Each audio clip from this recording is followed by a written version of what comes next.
దులుపులు మళ్ళీ ఏంటి ఆవకాయలు మొత్తం ఇంకా కాయ దొరికి ఎక్కడ దేశం ఎక్కడ దొరుకుతుందో నెత్తికేసుకుని ఆవకాయ కూడా పెట్టేసుకుంటారు పండగ లోపలే.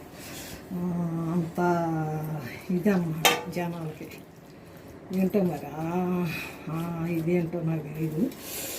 నేను మట్టికి నేను పండుగ వెళ్ళాకని మా వారు ఉండగా కూడా పండుగ వెళ్ళాను. మా పిల్లలకి వర్షాలు జరుగుతుంది మే నెలలోనే. మా ఆయన కూడా మే నెలలో పనులు చేస్తాను. ఉత్సవాలు కళ్యాణాలు జరుగుతాయి కదా, అవి చూసుకుని కొనుక్కునేవాడు. నిదానంగా ఎండబెట్టుకునేవాడు. నోట్లు కొనేసాక ఎండలో ఏ పోసేదంటారు చూసుకుని బాగానే వాటిల్లో కడుక్కుని మేడైతే మేడ కడుక్కుని నిదానంగా పోసుకుని శుభ్రంగా ఎండబెట్టుకుని కొట్టు వారం రోజులు అలా చూసుకుని అప్పుడు డబ్బాల్లో చేసుకుని పోయింది. ఇప్పుడు అంత అవసరం లేదు. నీడైతే మా అబ్బాయి పంపాను ఎందుకంటే అడుగుతారు మీరు కొంచెం వాళ్ళకి అవసరమే అని ఈ సంవత్సరం అడగాలి. బయటకు వచ్చాక సార్ ఆయన అడగాలి.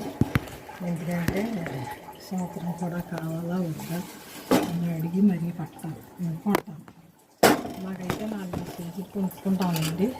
3 నెలలు 4 నెలలు 5-6 నెలలు వచ్చేలా కొనుక్కుంటే వర్షాకాలం వెళ్ళిపోతుంది. ఆ తర్వాత మళ్ళీ ఇప్పుడు కావాలంటే అప్పుడే కొనుక్కొచ్చాము. ఇప్పుడు కావాలంటే అప్పుడే ఇదండి ఆవకాయ ఇలాగే ఉంటుంది. తింటే చాలా బాగుంటుంది. ఒకసారి నేను కూడా చూస్తాను పక్కనే అంటే బాగుంటుందో లేదో ఏంటంటే తినాల్సింది పక్కన వెంటనే బాగుంటుందో లేదు.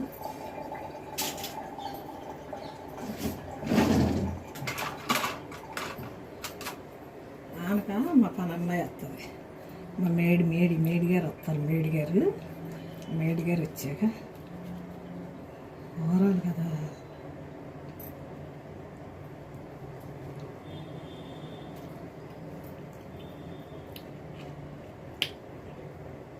బాగానే ఉంది, పర్వాలేదు.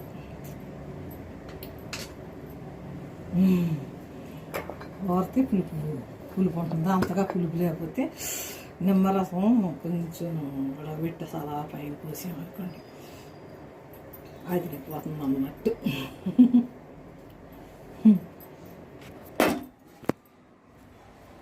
ఇదండి బాగా స్టోరీ.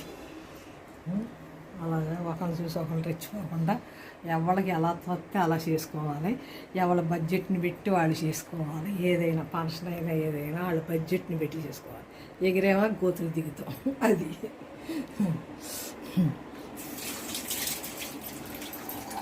వాళ్ళు ఎవరన్నా వచ్చి నన్ను ఏమన్నా చేస్తారేంటి, ఫంక్షన్ చేసేవాడిని మీరు బాగా చేశారు అందుకని మీకు మెడని చేసేస్తున్నాం, బంగారు పథకాలు వేసేస్తున్నాం అంటారేంటి. ఆయాలు మెచ్చుకుంటారో తర్వాత తెచ్చుకుంటారు అన్నట్టు.